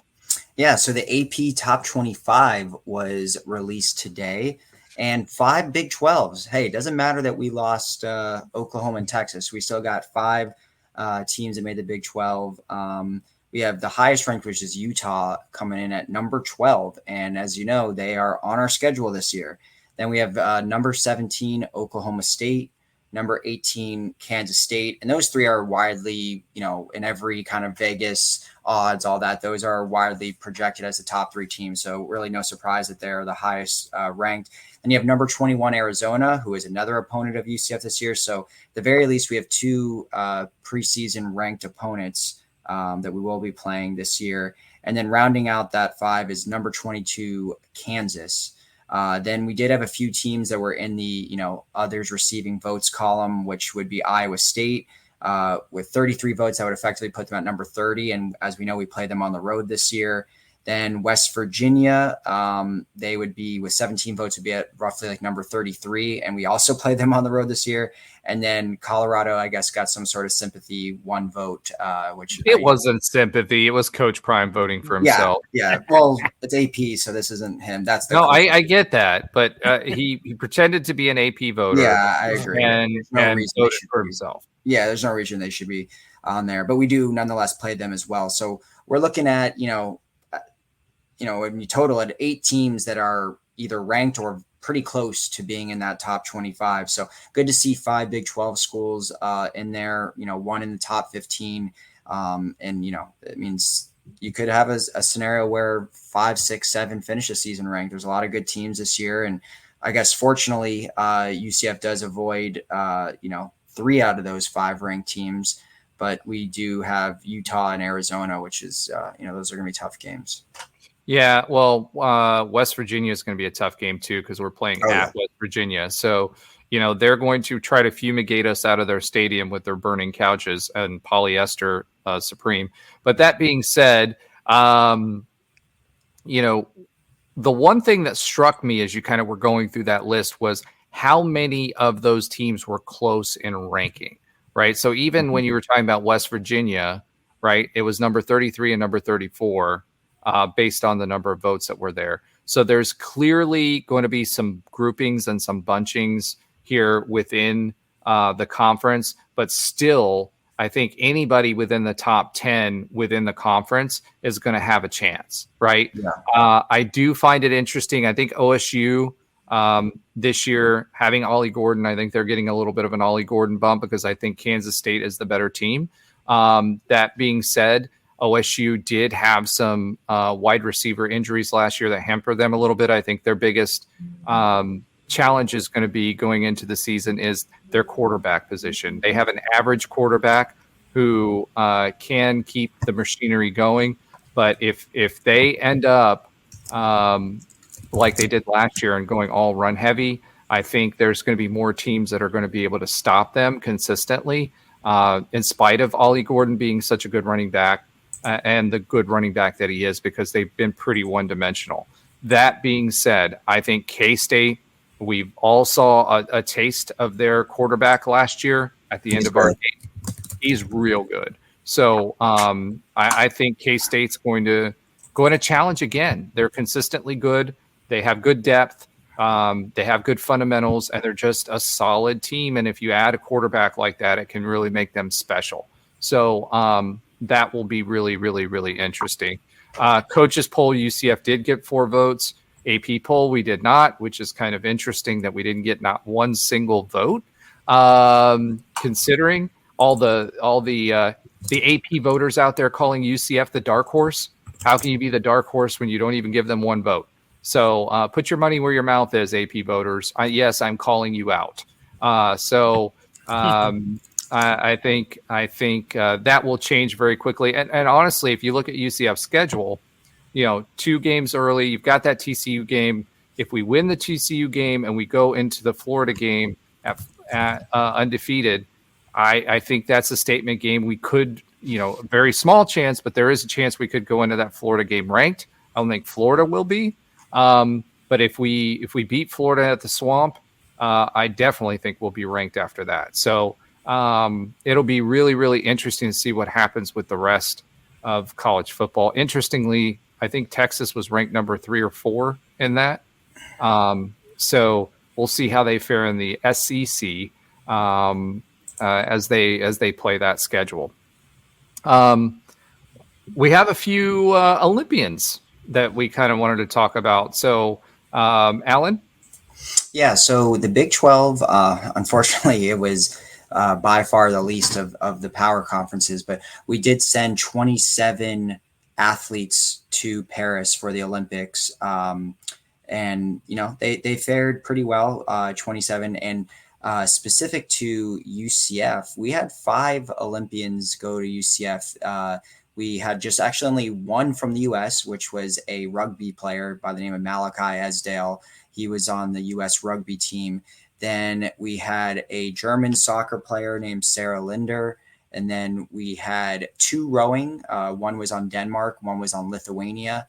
And then we had another, there's 2 U.S. and then another rugby on the women's rugby team, Kristen Thomas. So we did send 5 Olympians between rowing, rugby, and soccer. And the Big 12 as a whole sent 27 players to the Olympics. And I actually have the stats. And I'm sorry, I stated that wrong. It wasn't 27 Olympians, it was 27 medalists. So there actually might have been a lot. There's probably a lot more than 27 that we sent, but 27 medalists. And I believe that was 13 that brought home the gold out of the 27. So let me see. And the UCF ones, unfortunately, did not medal. The 27 number was just exclusively the medalists. But yeah, it looks like 13. Well, we did medal in rowing, didn't we? Didn't we have someone medal in rowing? Yeah, actually. I'm sorry. Well, it wasn't US, so that's why. But yes, we did have someone medal in rowing. So we did have a medalist there. So that was good to see. Yeah, the big thing there, and I want to remind UCF fans, I think UCF put out a couple of tweets about the medalists that did go to UCF. One thing I do want to point out is, folks, don't forget, we had 2 previous gold medal winning players that came from UCF, and the tweet was a little misleading. We had a certain soccer player that's pretty well known and a certain beach volleyball player that's pretty well known that were both medalists at the Olympic Games. Now I think that was because they said team versus individual. There might have been some of those linguistics, but and Phil never really played volleyball at UCF because we didn't have a team, but Michelle Aker certainly did. Yep. If we were to get track and field for men or build up our women's track and field, we'd have a gold within 8-12 years. It just. Well, I mean, look at Renaya Jones, the quality that we're getting on the women's team. Yeah, no, I agree. I absolutely agree. I think those are some of the interesting things that are going to start building now that we've gone further in our conferences than nothing against the MAC, but I don't think we're getting gold. We're not getting the money to get the facilities and the coaches to get gold medal winning athletes in those type of areas if we're still in the MAC. Well, the other part about that too is the conferences that we're in, right? So UCF, we have to maintain 16 teams to be an FBS, right? And we have maintained 16 teams and only 16 teams because our budget wouldn't allow that. And we did what we did, which was focus our money on football. And that got us into the Big 12, right? The Pac-12, they used to be called the Conference of Champions. Why is that? Because people like Stanford fielded Olympic sports teams, right? The Big 12 conference, the folks that are in the conference don't field as many Olympic sports teams as either the ACC, let alone the Big 12 or Big 10, or the Pac-12 did. So those schools were kind of redistributed. And some of them came to the Big 12. Arizona and Arizona State both had some pretty solid Olympic sports teams. So it'll be interesting to see what happens with them as kind of legacy out of the Pac-12. Utah really hasn't. They've had more football than anything else. And they did fairly well in basketball, something we really haven't talked about either yet, but will this upcoming basketball season. Alan, was that your oxymoronic stat of the week? No, actually it wasn't. I just want to put that in there since the Olympics just ended, but I will. My oxymoronic stat of the week is a little bit of trivia too. So we talked about all these preseason. Sorry. It's so good. I mean, I could just say the answer. I don't have to make it a trivia. No. Let's do it. I don't get to do that. A little trivial pursuit. Yeah. So we see all these preseason awards, and UCF pretty much every year gets anywhere from 5 to 15 of these guys somewhere on the award. So, but not counting Heisman, we're just talking about all the other awards: Davey O'Brien, Maxwell, all of those. Where was the glass or the goggles? That's because he didn't do it. I initiated that one. Ah, okay. There we go. Everything's right in the world. I feel like Alan has my okay. Keep going because I have a funny fact and I feel like we have the same thing. Well, all right, mine was we've had 2 players that have actually become finalists. Okay. They've 2 finalists for awards. Now, I did see 2 others. One, I saw the award doesn't exist anymore, and another one was more like a humanitarian award. So, who are the 2 players that have become finalists for these preseason awards that come out, but actually went into the finals, meaning they were a part of the final 3? Whether it's defense, offense, special teams, who are the 2 UCF players that have made a finalist for one of these preseason awards at the end of the season, obviously? Yeah, well, Dante Culpepper. I don't know if Culpepper was. He was in the end for the that was the award that doesn't exist anymore. He actually won the award. It was like a quarterback award back then, but it's no longer part of the rotation. Okay, so I didn't count it. Alex Ward. Alex Ward. It was in the top 3 for. You got it. Yep. Alex Ward's one. Yep. God. Was it Charlie Hewitt? Nope. Was it Kevin Smith and the Doak Walker? Nope. This other one's going to be hard. It's a recent player. Pretty recent. He's in the NFL right now. Jeez. Defensive side of the ball. I was thinking that. I was thinking, was it a safety? Yes. Okay. No, it wasn't Mike Hughes. Yeah. It was older than that. You're talking about played for the Colts. Yeah. Nope, I don't think it was Clayton Gathers. It was Gathers. No, it was a guy who went to he was on the Titans. He was on the Jaguars. I can't pull his name out of my head. Nope, not him either. All right, Josh. Who are we thinking? I don't know, but it's Allen's. You're gonna say it, and we're all gonna be mad at ourselves. You want more hints, or you want to just one more hint, and then we're going for it. Okay, he was a Frost recruit. Oh, Kalia Davis. That's not a okay. Well, it's a DB now that I've given that away. 140. Well, I said it was a safety. Oh, you said it was a safety. Yes, you did. Yeah, I meant Kalia Davis is not a safety. So yeah. You're right. Alan Makes no bros. Job harder. I don't know. Okay. Do you want the initials?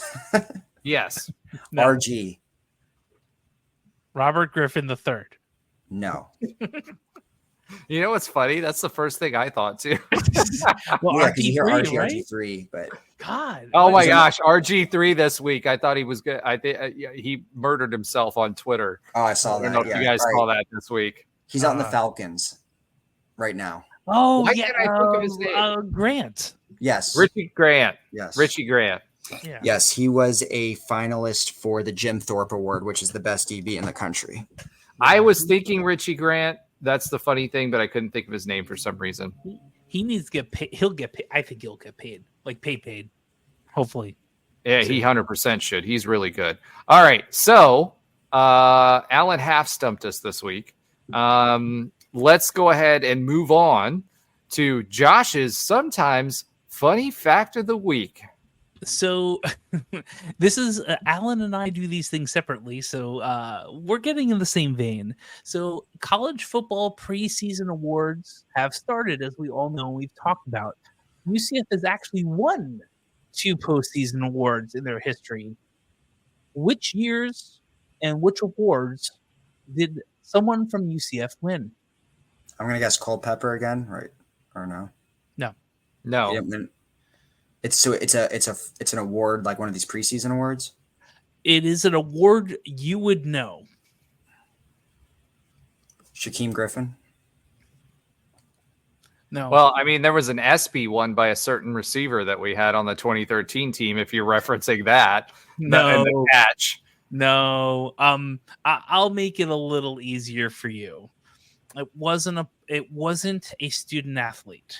Scott Frost, Coach of the Year. Correct. That's one. The Home Depot Award is what it was called. There's one more. Well, if we're talking about coaches, didn't George O'Leary win Coach of the Year? Not nationally. He won like conference, but Scott Frost actually won the national coach, like out of all FBS coaches. Correct. That's the ESPN and ABC's Coach of the Year award. Okay. Yeah. One more coach won a national award. Like a coordinator? No. No. Oh, I mean, Head coach. Basketball? Was it a basketball? The one before O'Leary. No, Kruzik did not win. Well, actually, it would be Alan. Oh my God, why can't I remember his name? Gooch was, I think, directly before O'Leary. If we're being technical, I believe.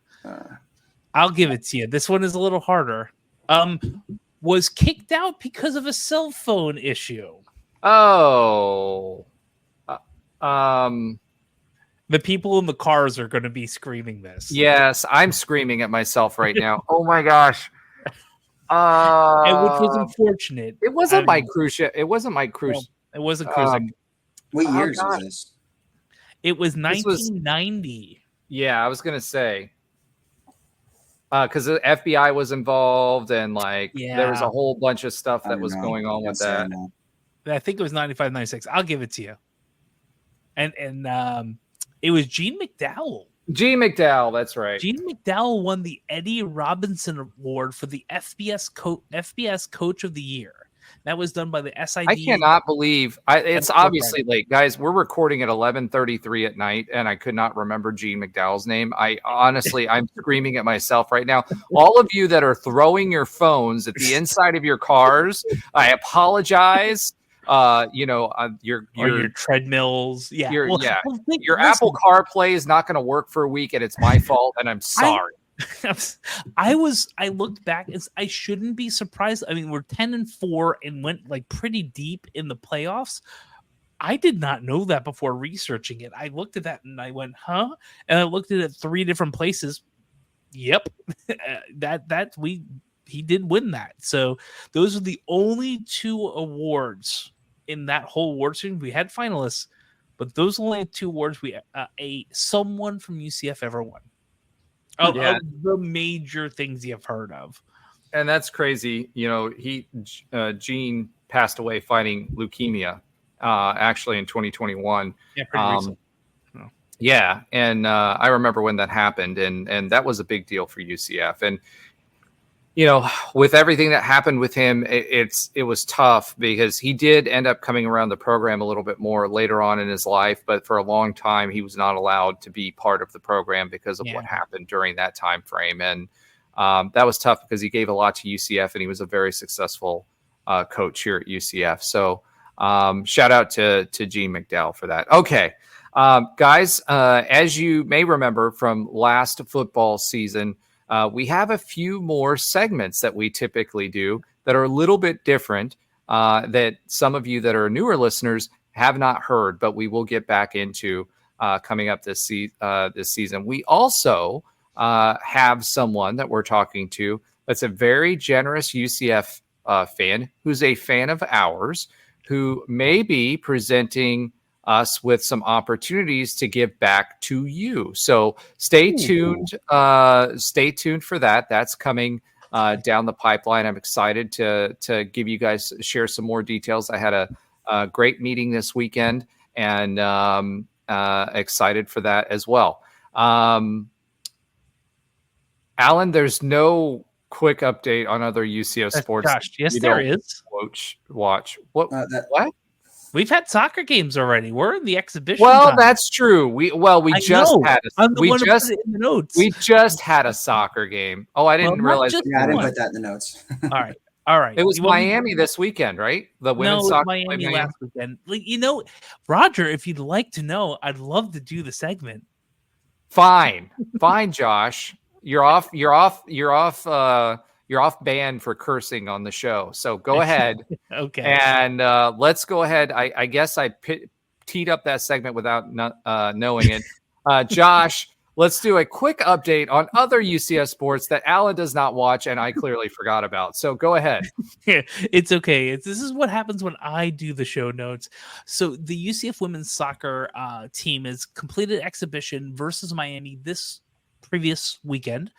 Their first official game of the season comes this Thursday at FAU. So we have sports that count for records starting this coming week. UCF men's soccer, they are ranked 19th in the United Soccer Coaches men's top 25 poll. They're number 19. They completed a preseason exhibition game at FAU this weekend, and they have one more game versus Stetson at home next Thursday for their home opener on Thursday the 22nd. That's right when classes start, August 19th. UCF is back in session, and they're going to be playing at 8 p.m. versus Mercer, our old ASUN foe. I remember some great basketball games versus Mercer back in the day. All right. That takes us to an hour and 56 minutes. Thank you so much. And that's the end of our show, folks. Next week, we're going to have some more guests that will join us to kind of talk about the upcoming season, what our expectations are, and the what the roster is framing up to be. So we're excited about that. Next week is also episode number 52, our last of our first season. So we're excited for that. All of you that have joined us and started following us, I saw 2 new folks on Apple and some new folks on YouTube. I'm sorry it wasn't showing your name, so I wasn't able to shout you out, but we do appreciate you, and I will shout you out when it starts popping up. So for this week, let's continue that energy. Let's support our soccer teams. Go Knights and charge on. All right. So bad. Chapel Roan is going to win 2 Grammys.